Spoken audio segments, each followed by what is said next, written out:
మహాదేవునికే మహిమ కలుగును గాక. అమృతమూర్తి సన్నిధి పాదాలు నిత్యం అనుభవిద్దామండి. ఆయన పౌరస్వరం ఆయన దొరుకు కాలం ముందే మనం ఆయన పొందుకుందామండి. ఎందుకంటే రాను రాను కాదు, ఇక అసలు జరుగుతున్న ప్రతి క్షణం కూడా కఠినంలోనికి, భయంకరమైన విధానంలోనికి జరిగిపోతున్నాయి అన్నమాట. అప్పుడు మనకు దేవుడా అనటానికి, తల్లి అనడానికి, తండ్రి అనడానికి కూడా లేని విధంలో, దేవుడా అనటానికి కూడా అవకాశం లేనటువంటి కఠిన పరిస్థితుల్లోనికి విధానం కాలం వెళ్ళిపోతుంది అనమాట. కాబట్టి మనం ఏం చేస్తున్నామంటే, కొంచెం దేవుని మహాతండ్రి పౌరస్వరం వస్తున్నప్పుడు ఆయన పౌరస్వరం విందామండి. ఎందుకంటే ఈ యొక్క కఠినంలోకి వెళ్ళిపోతే మనం ఏమన్నా చేయగలుగుతామండి? ఏం చేయలేం. కాబట్టి దేవుడు దొరుకు సమయం ముందే ఆయన పొందుకుందామండి. ఆ వెలుగు మనకి కలుగుతున్నప్పుడే మనలో ఉన్న చీకటి యొక్క బుద్ధులు, చీకటి యొక్క ప్రభావం, చీకటి మరణ శక్తులను దూరపరచబట్టడానికి మనం ఆయన పాదాల చెంత విధేయులమే. ఆయన యొద్దకు వెళ్ళి ఆయన మాట విని ఆయన కలిగి ఉండటానికి అదృష్ట భాగ్యాన్ని పొందుకుందామండి. ఎందుకంటే మనం ఈ లోకంలో ఉన్న మనుషులం కాబట్టి, ఈ లోక గాలే కాబట్టి ఈ లోక విధానంగా ఆలోచిస్తాం, ఈ విధంగానే ఆలోచిస్తాం. కానీ ఒకటి, ఈ యొక్క ఆధ్యాత్మికం అనేది ఏంటంటే ప్రభువుని మనం కలిగి ఉండాలి. ఎందుకంటే ఆయన దినము, ఆయన రోజు త్వరగా రానేది. ఎందుకంటే ఈ లోక ప్రతిమ తునాతునకలై ముక్కలైపోయే పరిస్థితి వస్తుందన్నమాట.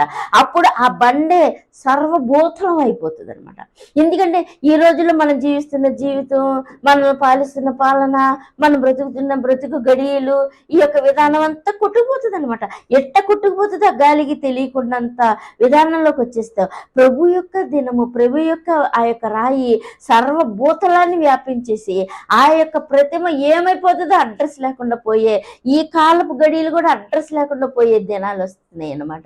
అయితే ఇంత బలమైన, ఇంత భయంకరమైన, ఇంత శాశ్వత అమృతమైన గొర్రెపిల్లగా ముందొచ్చినటువంటి ఈ దేవుడు ఇంత బలంగా మన దగ్గరికి వస్తున్నప్పుడు మనం కొంచెం మారు మనసునుంది మనం ఆయన వైపు వెలిగి ఆయన యొక్క వెలుగును పొందుకొని ఆ నిత్య స్వరూపుని కలిగి ఉండటానికి మనకి ఎంతో దేవుడు మహాశక్తి గల స్వామి మనకు ఆయన పౌరస్వరం వినిపిస్తున్నాడండి. ఆయన పౌరస్వరం మనం విందామండి, ఆయన కలిగి ఉందామండి, ఆయన పొందుకుందామండి. ఆ నిత్య దేవుడు బంగారు తండ్రి మనకు దొరుకుతున్నప్పుడు ఆయన కలిగి ఉందామండి. ఎందుకంటే నేడే రక్షణ దినం కాబట్టి ఈ రక్షణ దినాన్ని మనం సద్వినియోగం చేసుకుంటే ఆ మహారక్షణ ప్రభువుని, ఆ యొక్క రాయి భూతలం అంతా వ్యాపించే ఆ సార్వభౌముడు బండ కొండ కోట అయిన దేవుని యొక్క పాదాల చెంత ఆయన బిడ్డగా ఉండడానికి ఈ రోజునే మనకు సమయం ఇస్తున్నప్పుడు ఇటు సువర్ణ భాగ్యాన్ని, ఇటు అమృత భాగ్యాన్ని మనం పొందుకుందామండి. ఎందుకంటే గడియలు ఒక్కొక్కటి చాలా చాలా కఠినం అయిపోతున్నాయి అనమాట. ఎంత కఠినం అయిపోతున్నాయి అంటే మనం మనం మనం ఊహించకుండానే మనం రోజువారీ దినచర్య చేసేసుకుంటాం, రోజువారీ బతికేసుకుంటాం అని అనుకుంటాం మనం బతుకున్న వాళ్ళం. అయితే దేవుడి విధానం, దేవుడి లెక్కలు, దేవుని యొక్క ధర్మశాస్త్రం, దేవుని యొక్క వాక్కు నెరవేరబడిపోతున్నప్పుడు ఈ దుష్టుడు ఎంతగానో వాడి యొక్క హస్తగతాల్లోనికి ఈ యొక్క సార్వ ప్రపంచాన్ని, ఈ యొక్క సార్వభూతలన్నీ ఆడు విధానంలోనికి మనుషుల్ని మనల్ని దొబ్బేసి, మనల్ని విధానం చేసి, మన పూర్వకాలం నుంచి కూడా ఆడి యొక్క మోసంలోనికి, ఆడి యొక్క నరక విధానంలోనికి నడుచుకుంటూ వెళ్ళిపోతున్న మన విధానంలో ఇంకా చాలా ఏం చేస్తున్నాడంటే ఈ యొక్క విధానాలు, పంచభూతాలు, ఈ యొక్క గాలి విధానాలు, ఈ యొక్క సమస్తాన్ని కూడా వాడి స్వాధీనంలో చేసేసుకున్నాడంటే చాలా కఠిన స్వభావం అయిపోతుంది అనమాట. ఇప్పుడు ఎవడు తెలియనోడు మనల్ని ఎవరిని రక్షిస్తారండి? అదే మన కన్న తండ్రి అయితే మనల్ని, మన సహోదరుడు అయితే మనల్ని ఒక బాధలో మనం ఒక విధానంలో ఉన్నవాడుకో ఎంత పరిగెత్తుకొని వాళ్ళు చూస్తారు. కొంచెం మచ్చుక్క కనిపిస్తుంది కదండి. అలాగే కన్న తండ్రి కాబట్టి, ఆయన పుట్టించాడు కాబట్టి తండ్రి అని వేడుకుంటే, ఆయన పాదాల యొద్దకు వస్తే తక్షణమే ఆయన కరుణిస్తాడు అనమాట. తక్షణమే ఆయన చూస్తానికి ఇంకా ఈ చివరి దినాల చేయి చాపి ఆయన వాక్కుని ఇంత కఠినమైపోతున్నటువంటి ఈ లోక విధాన పరిస్థితుల్లో కూడా ఆ యొక్క కృపావాక్యం, ఆ యొక్క బంగారు వాక్యం మన కోసం విడుదలైపోయి మన కోసం వచ్చేస్తుందంటే ఈ యొక్క దేవుడిని మనం కలిగి ఉండి ఆయనకి సమీపస్తులుగా ఉంటే ఆయన చేయి యొక్క బంగారు రాజ్యంలోనికి మనం ఉండటం అవకాశం ఉంటుందండి. అదంతా తేలికేంది కాదు. ఈ రోజున నువ్వు సమయం పోనీయకుండా విధేయత కలిగి చెవిచ్చి మనసిచ్చి ఆయన లోపలికి ఆహ్వానిస్తే ఈ యొక్క రక్షణ దినాన్ని నువ్వు పొందుకొని సద్వినియోగం చేసి సూపర్ ధన్యతలోనికి. ఎందుకంటే ఈ యొక్క లోక కట్టిన వచ్చేస్తుంది కాబట్టి ఈ శరీరం చాలా శ్రమల పాలు అవ్వచ్చు. ఆ యొక్క దేవుడి యొక్క వాక్యం వినిపిస్తున్నప్పుడు ఈ యొక్క ప్రాణం, ఆత్మ, శరీరం కూడా బాగుపడటానికి, రక్షణ పొందటానికి, స్వస్థత పొందటానికి, క్షమించబడటానికి, రక్షించబడటానికి బలవంతుడైన దేవుడే పిలుస్తూ, ఆయన స్వరం వినిపిస్తూ రమ్మంటున్నప్పుడు, చేయిస్తున్నప్పుడు వెంటనే మనం ఆయన చెయ్యందుకుని, ఆయన్ని గౌరవించుకుని, ఆయన కలిగి ఉండి ఆయన పాదాలు ఎద్దకు వెళ్దామండి. ఎందుకంటే పూర్వకాలమే ఆయన ఎంతగానో దేవదేవుడు మన కోసం వచ్చిన ఆది సంబుధుడు. ఆయన కంటే ముందు యోహాన్ గారిని ఆ యొక్క మార్గ సరళపరచడానికి ఆయన యొక్క మహారాజు ఆ యొక్క భక్తుడిని పంపించి ఎంతగానో దేవుని యొక్క మార్గాన్ని, దేవుని యొక్క విధానాన్ని బయలుపరిపించేస్తున్నాడు అనమాట. అయితే ఆ రోజుల్లో వాళ్ళు కూడా ఏం చేస్తున్నారంటే, ఆ యొక్క దేవుని స్వరం వినాల్సిన వాళ్ళు, దేవుని యొద్దకు వచ్చిన మెత్తన హృదయం కలిగిన వాళ్ళు, ఆ యొక్క ప్రేమలో ఆ యొక్క బీజం కలిగి ఆయన బిడ్డలుగా అవ్వాల్సిన వాళ్ళు మటుకి చెవులే కానీ మనసే కానీ ఇవ్వకుండా ఎక్కడో ఉంటున్నారు. అయితే వేరే వాళ్ళు వచ్చేసి, ఎందుకంటే ఆ యొక్క హృదయం మంచిది అనుకోండి, సద్విషయాలు వస్తాయి. ఆ హృదయం దుర్జనమైంది అనుకో, దుర్విషయాలే వచ్చాయి. అటువంటి విధానపు మనుషులే వచ్చేసి బలత్కారంగా ఆక్రమించేసుకోవడానికి వస్తున్నప్పుడు ఆయన ఎంతగానో కేకలేసి ఈ యొక్క దేవుని యొక్క వాక్యం, దేవుని యొక్క బలం, దేవుని యొక్క శక్తి ఆయనకు విడుదల అయిపోతున్నటువంటి ఆయన మార్గ సరళమైపోయి ఆయన వస్తున్నాడు కాబట్టి ఆయన స్వరం వినడానికి ఎవరైనా ఉన్నారా అని ఆయన ఎంతగానో మార్గ సరళపరచు, ఆయన యొక్క నిత్య మార్గాన్ని వెల్లడిపరచు. ఎందుకంటే గుట్టలు, మెట్టలు, భయంకరమైనటువంటి లోక పరిస్థితులు ఆ రోజునే పూర్వకాలమే ఉన్నప్పుడు దేవదేవుడు చదును చేయడానికి, దేవదేవుడు సరి చేయడానికి, దేవదేవుడు రక్షణ భాగ్యం తెలియదు, దేవదేవుడు తండ్రుల హృదయం పిల్లల తట్టు, పిల్లల హృదయం తండ్రుల తట్టు తిరుగులాగున ఎంతగానో చూస్తున్న వారు చూడలేకుండా పోయేటారు, చూడని వాళ్ళు చూసే విధంగా ఎంతగానో మహాదేవుడు యొక్క రక్షణ భాగ్యం, గొర్రెపిల్ల దేవుడు ఎంతగానో వచ్చినప్పుడు, ఆ యొక్క మార్గ సరళమైనప్పుడు, ఆ యొక్క రక్షణ ప్రభావం, ఆ యొక్క జీవనది ప్రవహించినప్పుడు, జీవాధిపతి దేవుని కుమారుడే స్వయంగా ఆ యొక్క ప్రజలు సంచారం చేసి దేవుని వెల్లడిపరిచి దేవుడి వాక్యాన్ని విస్తరింపచేసినప్పుడు, దేవుని యొక్క స్వస్థతనిచ్చే జీవాన్ని కుమ్మరిస్తున్నప్పుడు, మీరు తినండి, మీరు ఎన్నడూ మరణించరు అని ఎంతగానో ఆ యొక్క బలవంతుడు, ఆ యొక్క జీవాధిపతి దేవుని వాక్యాన్ని అందిస్తున్నప్పుడు, మరి ఆ రోజుల్లో తిన్నవాళ్ళు ఎంతగానో ఆది సంఘంగా ఆ యొక్క దేవుని బిడ్డలుగా ఎంతగానో పరమపురివాసుడి కోసం ప్రాణం అర్పించేసి ఈ ఆత్మను ఆయన చేతులుగా చెప్పేసి ఎంత బలాన్ని, శక్తిని, ఆ యొక్క నిత్య వెలుగుని చూసి ఆ తండ్రి వద్దకు వెళ్ళిపోవడానికి ఎంతగానో ఆయుత్తపడి, ఎంతగానో ఇష్టపడి ఆయన మార్గంలోకి వెళ్ళిపోయారండి. అట్టి భాగ్యం ఇప్పుడు కూడా మరి యొక్క దొరుకుతూనే ఉంది దేవుని వాక్యాన్ని, అట్టి జీవ వాక్యాన్ని, అట్టి జీవ పండుని, అట్టి జీవ జల నదిని, ఆ యొక్క జీవాహారాన్ని మనం పుచ్చుకోవడానికి ఎంతగానో దేవుడు మార్గం సరళపరుస్తూ ఈ యొక్క కఠినమైనటువంటి భయంకరమైన పరిస్థితులు వచ్చేసినాయండి. అవి సన్నగా వచ్చేసి ఎప్పుడో వచ్చేసి ఈ బలపడినందుకు చచ్చిపోతాం అనమాట మనిషి అనేది. ఇక దేవుడైనా దేవుడా అంటానికి కూడా అవకాశం లేనటువంటి బిగింపులోకి వచ్చేస్తుంది. కాబట్టి దేవుడు ఎంతగానో ఆయన పౌరస్వరం విని ఆయన మార్గంలోనికి రమ్మని పిలుస్తున్నప్పుడు ఒక్కసారి ఆయన ఎలా వచ్చాడు ఒకసారి చదవండి. యోహాను గారి సువార్త 1వ అధ్యాయం 6వ వచనం చదవండి. దేవుని యొద్ద నుండి అవును ఒక మనుషుడు, అవును ఆమేన్, చూసారా అతని పేరు యోహాను, అవును అతని మూలముగా విశ్వసించినట్టు, అవును చూసారండి, ఆ వెలుగును గురించి సాక్ష్యం ఇచ్చుటకు సాక్షిగా వచ్చింది. స్తోత్రం. అతడు ఆ వెలుగై ఉండలేదు గాని ఆ వెలుగును గూర్చి సాక్ష్యం ఇచ్చుటకు అతడు వచ్చాను. నిజమైన వెలుగు అది లోకములోని ప్రతి మనిషిని. స్తోత్రం. ఆమేన్. చూసారండి, నిజ దేవుడు ఎంత నిజ స్వరూపుడు, ఎంత రావటానికి ముందు ఆయన యుద్ధ నుంచి ఒక భక్తుడిని పంపించాడు అనమాట. దేవుడు ఎంత ప్రేమగల అమృత తండ్రి, ఈ మానవ విధానాలను కనికరిస్తానికి, ఆయన ఊపిరి పెట్టినటువంటి ఈ మనుషుల్ని కనికరించి ఆయనతో పాటు కూర్చుండనిస్తానికి, ఈ మహాభయంకర ఈ లోక విధానంలో ఆ నరక ప్రభావాలు కొట్టుకుపోకుండా ఉండటానికి, రక్షించటానికి సూపర్ ప్రేమ తండ్రిది.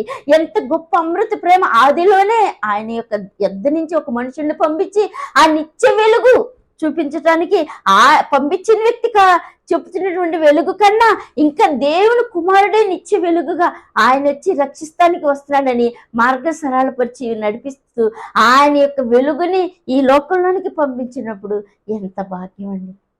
సాక్షాత్తు దేవుడు ఏ మనుషుడు అని అడిగాడా, మాకు వెలుగు కావాలి బాబు, మేము రక్షించబడాలి తండ్రి, మేము మీ యొద్దకు రావాలని అడిగిన తరం ఎప్పుడో వెళ్ళిపోయింది, 100 సంవత్సరాలు అయిపోయింది, వెలుగు వెళ్ళిపోయింది. అడిగారు కానీ వాళ్ళు చూడలేకపోయారు. వాళ్ళు ఎంత ఆశించారు, కోరుకున్నారు, రాజులు కోరుకున్నారు, ప్రవక్తలు కోరుకున్నారు, ఎంతమంది దేవుని బిడ్డలు, ఎంతమంది గొప్పవారు కోరుకున్న వాళ్ళకి రాల.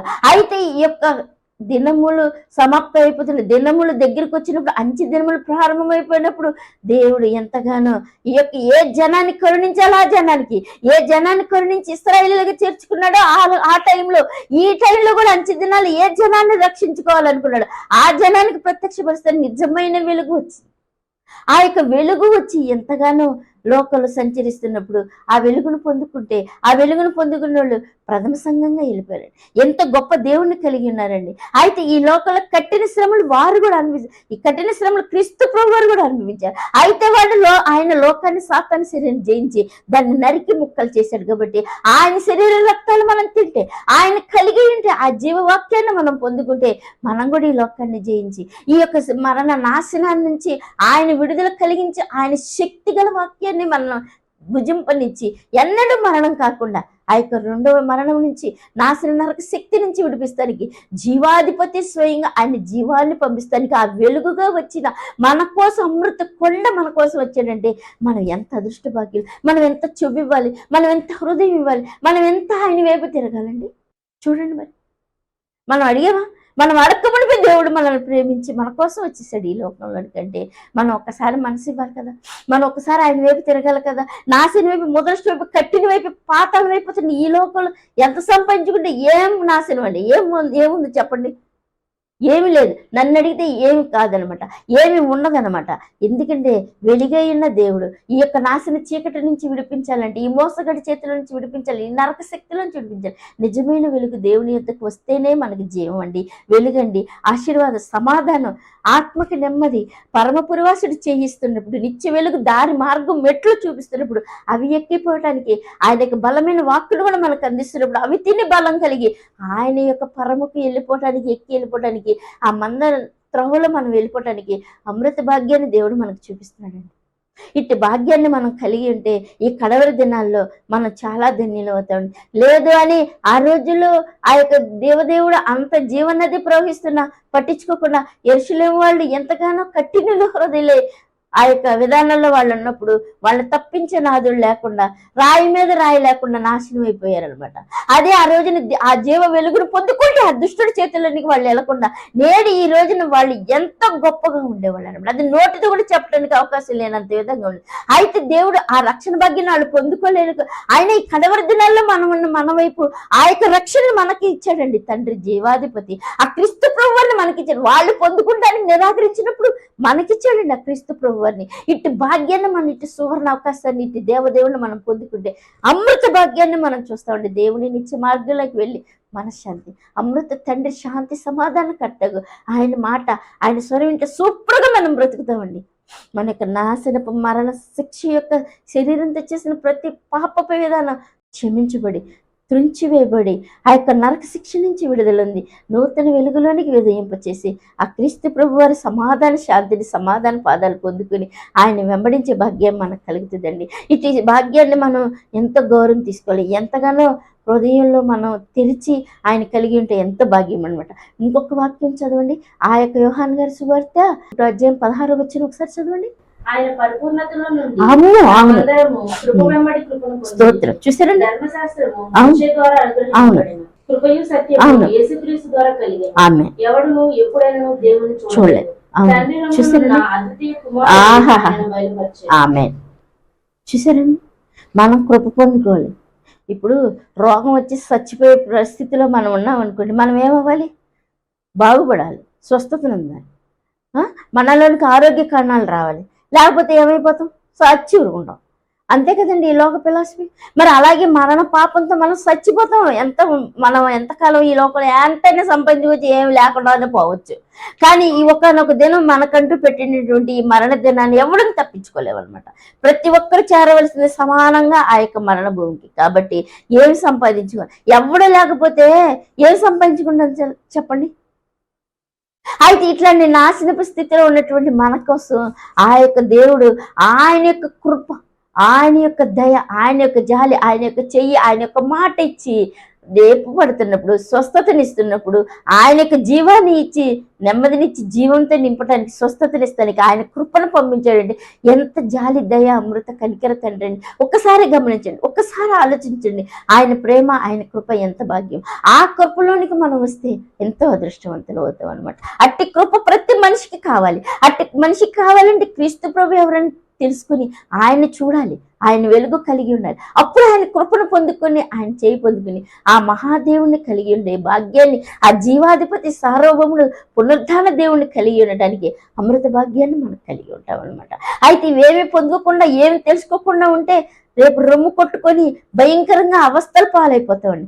చాలా నరక యాతన అయిపోతాం అనమాట. అయితే ఇక రానున్నది కఠినమైనటువంటి కాలం, రానున్నది భయంకరమైన విధానం అనమాట. ఇప్పటికి మచ్చుకి చాలా చూస్తున్నాం అనమాట. 30-40% ఆయన యొక్క ప్రవచన వాక్యాలు, ఈ భూమి యొక్క విధానాలు, ఈ యొక్క కఠిన స్వభావాలు కనిపిస్తున్నాయి కంటికి.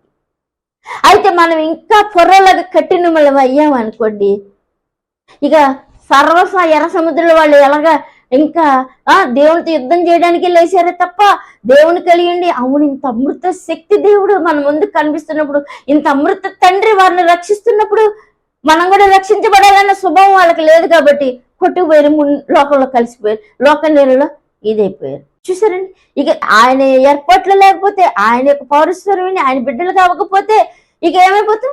లోక నీళ్ళ మీద అయిపోయింది. ఏం సంపాదించుకున్నారు వాళ్ళు? కాబట్టి ఒక్కసారి మనం ఆలోచించి ఆయన నిత్య మార్గం వైపు, ఆయన వెలుగు వైపు, ఆయన కృప చూపిస్తున్నప్పుడు ఆ కృప భాగ్యం వైపు మనం కలిగి ఉంటే అమృత భాగ్యం. ఆ యొక్క దేవుడు ఎంత కరుణమూర్తి అండి. ఈ రోజున అడిగితేనే ఎవడైనా ఒక 1000 రూపాయలు కదా కదా, 100 రూపాయలు కదా కదా, ఒక టీ ఇప్పిస్తారా? అడిగినా ఇప్పించడు పోరా అనే భయంకరమైన కఠిన స్వభావమే కదండి. ఎక్కడో ఒక 100-70-80% ఎవడో ఒకడు పోనీలే రక్త ఆగ్రహతిన, అది కూడా కరువు అయిపోతే చూడలేను, అంత పొందుకుంటానికి కూడా మన దగ్గర బలం లేకుండా పోతున్నటువంటి ఈ నాశనపు దినాల్లో దేవదేవుడు కృపణిస్తున్నాడు. దేవదేవుడు దయ చూపుతూ నేను లేపుతాను, నువ్వు నరకానికి పోకు, నువ్వు నా వైపు తిరుగు, నేను వచ్చానని విశ్వసిస్తే, నా మార్గంలోకి వస్తే, నన్ను నమ్మితే ఆ యొక్క ఈ లోక ప్రతిభ ముక్కలైపు నాశనం వైపు కొట్టుకుపోతున్న సందర్భంలో నేను నిన్ను ఒప్పుకొని, నేను నిన్ను రక్షించి, నేను నిన్ను నా బిడ్డగా చేసుకుంటాను, నువ్వు నా యొద్దకు వస్తే నేను నిన్ను అంగీకరిస్తాను అని ఎంతగానో దేవుడు పిలుస్తూ రమ్మని ఆయన పౌరస్వరం ఇస్తున్నప్పుడు ఒక్కసారి మనం చెవిస్తే, ఒక్కసారి మనం బుద్ధి కలిగి ఆయన పాదాలు చెందుకొస్తే, ఇటు మహాదేవుని యొక్క కృపా సార్వభౌమత్వంలోనికి, ఈ యొక్క మహాదేవుని పిల్లలు అవటానికి, ఈ మహాదేవుని ఆత్మను పొందుకుంటానికి మనకి ఎంతో అవకాశ భాగ్యం వస్తుందండి. ఈ యొక్క కఠిన స్వభావం ఇంకా ఇంకా ఇంకా ఇంకా అసలు చెప్పడానికి కూడా అవకాశం లేనంత కఠినంలోకి వెళ్ళిపోతుంది. సాతానుడే ఇంత కఠినం చేస్తున్నాడంటే మనం విశ్వసించి నమ్మలేదనుకోండి, దేవుని ప్రేమ కూడా కఠినమైపోతుంది. అప్పుడు తలుపులు వేయబడి, అప్పుడు దేవుడి స్వరం వినపడి, రక్షిస్తానికి నేనున్నానని ఎవడు లేడనుకో, ఇక ఇక పాతాళం కూడా బలాదురు అన్నమాట. అంత భయంకరమైపోతుంది ఈ భూలోకం. కాబట్టి అట్టి ఘోర పరిస్థితి రాకమునిపే ఈ కొంచెం పౌరస్వరం దేవుని మాట విన్నప్పుడు గబుక్కన మనం పట్టుకుంటే మనకి ఎంతో అదృష్ట భాగ్యం. అందుకున్నట్టే పొందుకున్నట్టే ఆయన కలిగి ఉంటే నిత్య ధన్యులు అయిపోయి ఆయన పాదాల దగ్గరికి వెళ్ళిపోయి ఆయనతో ఉండే సదవకాశ భాగ్యాన్ని మనకి ఎంతో ఈ చివరి దినాల్లో మనకు దేవుడిస్తుండగా ఆయన కలిగి ఉండి ఆయన పొందుకుందామండి. ఆమె